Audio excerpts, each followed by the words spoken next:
Bakit nga ba paiba-iba ang ugali ng Diyos sa mga kwento sa Biblia?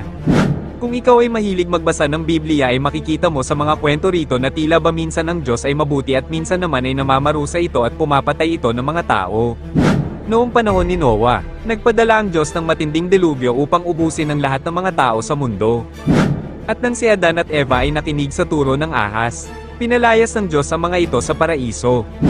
At kung pamilyar ka sa istorya ng Tore ng Babel, nagalit ang Diyos nang malaman nitong nagtayo ang mga tao ng isang tore. At dahil dito ay pinasabog ng Diyos ang isang rehiyon upang wasakin ang tore at maraming tao ang nasawi dahil sa pagsabog. At sa kwento naman ng Sodoma at Gomora, pinasabog ng Diyos ang mga syudad na ito sa Israel dahil sa kanyang galit. Iilan lamang ang mga ito sa mga kwento sa Biblia na kung saan makikitang ang Diyos ay napakalupit sa mga tao. Sa mga hindi nakakaalam, ang malaking bahagi ng Book of Genesis ay nagmula sa mga Sumerian clay tablets. At ang mga kwento sa Biblia ay tungkol sa mga kwento ng mga Diyos ng mga sinaunang tao na tinatawag na mga Anunnaki. Pinagsama-sama ng mga Hebrew ang mga kwento ng bawat Diyos na Anunnaki upang mabuo ang malaking bahagi ng Biblia. Ngunit isang Diyos lamang ang ipinakilala ng mga Hebrew nang buuin ng mga ito ang Biblia. At ito ay tinatawag na monotheistic religion.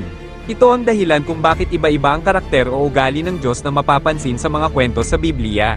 Sapagkat ang pinagmulan ng mga ito ay ang kasaysayan ng mga Anunnaki.